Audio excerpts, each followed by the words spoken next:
Hello, we are entering now into the last stanza of T.S. Eliot's The Hollow Men, and it's stanza 5, which is far, far longer than all the others, and which is where you see the blooming of this mashup of different text types. So it begins with a reference to a children's nursery rhyme, and then it moves on to having a lot of religious worship. It sounds like prayers, sounds like call and response, sounds like all sorts of things that are to do with church services. So the sort of terms that you see here are antiphonal. That means it's call and response. There are two voices. One voice says something and the other voice answers and responds. We also see choruses. We see that this is group speak and that people are reciting things which they know. We know all of these things inside our head. There's a distinct liturgical tone. It's very religious. And in the previous verse, we jumped off the idea that if the perpetual star of heaven or the multifoliate rose, which is Jesus' mother, heaven itself, if those appear to us, then that's our only hope, but there is possibly the chance that we can be saved. The way in which this is structured is extreme. I mean, I'm doing this with my hand because there's a lot of cutting in and cutting out and switching of voices and of tone. It begins with a very musical, prayer-like, rhythmic reiteration, and well-known familiar words are spoken. But as it proceeds, we see linguistic disintegration. We see the words literally fall apart. We see the children's nursery rhymes. We see the prayers. We see these things turned into something they are not. They are substitute words, make them discordant, make them unpleasant. They are subverted. They become ghastly where they should be fun. They stop being sing-songy and they start being menacing. We'll see it as we go through. But just make sure that you've understood that we have this idea that there is choral speaking and that the hollow men mimic the congregation that's church, but it's all messed up and the words are all wrong. It's senseless, and a further indication, it just really cements the idea that this is people who have lost their way, lost their spirituality. Okay, it opens with a twisted up version of Here We Go Round the Mulberry Bush, and the mulberry bush in ancient folklore is a symbol of fertility. We go round the prickly pear. Here we go round the prickly pear, prickly pear, prickly pear. Here we go round the prickly pear at 5 o'clock in the morning. Do you like my T.S. Eliot impersonation? Prickly pear is, as you well know, an ugly and unpleasant plant. It actually tastes okay. I've eaten it in Mexico, and it's used kind of almost the way we use flatbread here. So it tastes quite sweet once you've taken the prickles off. Possibly T.S. Eliot didn't know that. So it's a children's play rhyme and a fertility chant, which has been subverted. And of course, 5 o'clock in the morning is a ludicrous time to be singing a nursery rhyme. So it's telling you that something is seriously disrupted and discordant with this world. And then we begin this liturgical tone. Between the idea and the reality, between the motion and the act, falls the shadow. So between this and that, between that and this, falls the shadow. The shadow is a reference to the shadow of death in Psalm 23. We walk in the valley of the shadow of death. It's also literally something which seems to prevent motion and act, idea and reality. So it sounds prayer-like, but it isn't. In church, the priest will intone something and the congregation will respond. This is mimicking that form of speech, but it is not that form of speech. It's saying that the shadow, whether it's the valley of the shadow of death or whether it's just some other amorphous inchoate shadow, that's the thing that makes the paralysis. That's the thing that stops them doing anything. That's what's causing this stasis, them not being able to move. The hollow men can remember bits of their rituals, but they've lost their ability to do anything or to feel. They are immobile and they are waiting for the end, which, as you'll see when it comes, is a bit of a joke. For thine is the kingdom. Typographically, it's set off to one side, which suggests that it is an aside, and that is part of the Lord's Prayer, the closing lines of the Lord's Prayer. Then we go back. Between the conception and the creation, between the emotion and the response, falls the shadow. So clearly this is about the procreative impulse. We have the conception and the creation. The idea of something being started and actually being built. The idea that there is an emotion to which we respond, but a shadow stops the hollow men from feeling that response. The shadow stops the hollow men from making a creation, from turning their idea into something real. So the shadow prevents true feeling, and the hollow men are numb, but they do kind of know these words. We can see them calling on these prayer words, words of worship, which they would have known.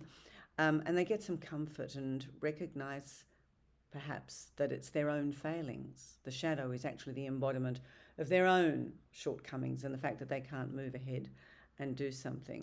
And then instead of saying, "Thine is the kingdom," we get, "Life is very long," which is a quote from another book by Conrad. It's also the kind of thing that people say to you all the time. It's just a cliche.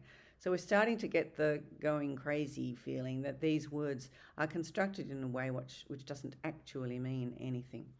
Between the desire and the spasm, between the potency and the existence, between the essence and the descent, falls the shadow. So this between, the repetition, we've had it 1, 2, 3, 4, 5, 6. There are 7 times the word between starts the line. It gives this incantatory feel that we know what's coming. It's this very predictable thing. But the words that follow are not that at all. So there's a gap between theory and action. And here we see there's a gap between love and lust and sex. They're all shut off. The desire and the spasm, the potency and the existence, so that's all a pretty clear sexual metaphor, and the existence. Between the essence and the descent falls the shadow. So we can't do anything, we can't start anything, we can't continue, we have no future, there can be no future. Love and lust and care, and sex, they're all just shut down. For thine is the kingdom. For thine is, life is, for thine is the attempt to continue and complete the Lord's Prayer, they can't do it. They stop. The syntax breaks apart the way they've broken apart. It's the closing lines of the Lord's Prayer, but they stumble. It's unfinished. They can't finish it. This disfigured incantation symbolises the disfigured land, the disfigured minds, the disfigured souls of the hollow men. They're trying to speak like Christians because they've got the idea that only the star, the multifoliate rose, can save them, but they can't do it.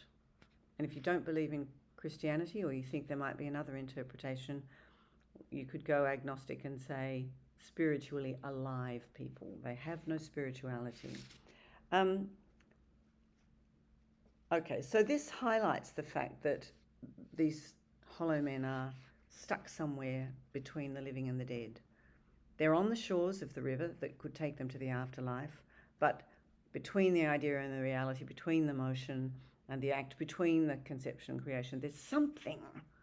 They think of something, they get an idea, they get an urge, but something called the shadow stops them from going there. So this explains, or this refers to, this liminal space where they are stuck. They can't get out and into the afterlife and past the stuckness that they themselves know they feel. Then in this final stanza, it goes into a crazy, demented, childish chorus. It's a very, very famous ending, a maniacally cheerful, halting, apocalyptic, threatening mimicry of a nursery rhyme. This is the way the world ends, this is the way the world ends, this is the way the world ends, not with a bang but a whimper.